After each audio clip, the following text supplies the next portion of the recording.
Super Tech again to help you make your stereo sound the way it should. In this case, we're gonna look at some Bose 301s. Get you back on the air, get you happy with your system again. Check it out.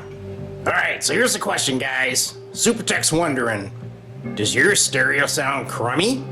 A little broken up? Like, when you turn up the volume, listen to this.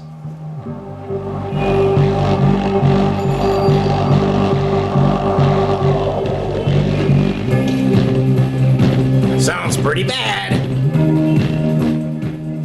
Well, I got the answer. Hang on.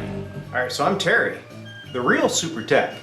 This little imposter here is trying to steal my fame, alright? So let's get him out of the scene and let me explain to you how you can repair your 8-inch bookshelf speaker when you run across this situation. Alright, so as Super Tech pointed out, we do have an issue with these woofers. The edges are rotted. Take a look down here when I crank her up. So the foam is actually separated from the cone because they're rotted and they're old, okay? You can see it. And this is really bad on your receiver because you've lost support now between that paper cone and the surround. So the voice coil can drag and actually damage your amplifier at this point. You got to make a decision. Do you take your original speakers and get them refoamed for approximately $40 a piece? Or how about this? Do you go down to Radio Shack and buy some crummy, low quality woofers and put them in your nice Bose 301s? Well, you can't do that because Radio Shack's out of business, right? So what do? Okay, you got to weigh that out. Now the 301s are a great speaker, but those woofers are expensive. Well, I've got a solution for you. In my hand, I have these beautiful selenium 8-inch speakers, okay? Part number on them is a 8PW3, okay? But what's really nice about these, if you look at the edges of them, they're not foam. They're not gonna rot out again. These are actually, from what I've been told, are made by JBL. And you can get these anywhere from 30 to 40 bucks a pop. They're a super speaker.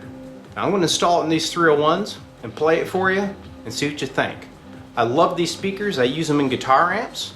I use them in home stereo repair. Frequency response is somewhere around 70 to 8K. They're perfect for a bookshelf speaker. So here we go. Let me put them in. So we're removing these. Piece of cake, a couple screws. Out they come. You can see this one's in a little bit worse state of repair. You can just pull that foam off, right? It's just rotted, okay? So she's out. Let's get the other one in. Alright, so here we go. Put the speaker in. Now I've soldered one lead. Pay particular attention to your polarity, okay? You can look back at the jack and you can see in this case the yellow wires, they're positive.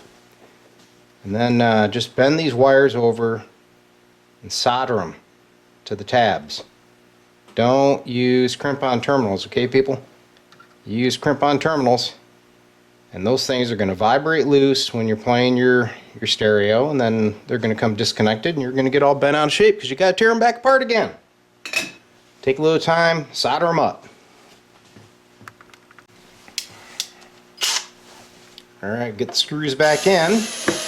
Don't over tighten them.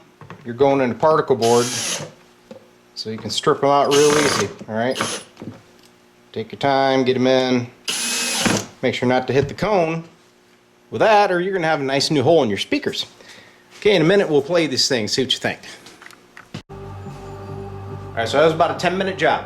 Alright, that's better than sending your speakers out for repair and getting them back and find out that they didn't center the voice coil, right? This thing sounds great now. And these speakers, I'm really impressed with them. For what they are, can't beat it.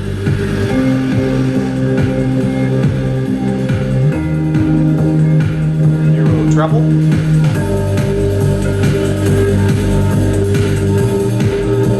Got the bass.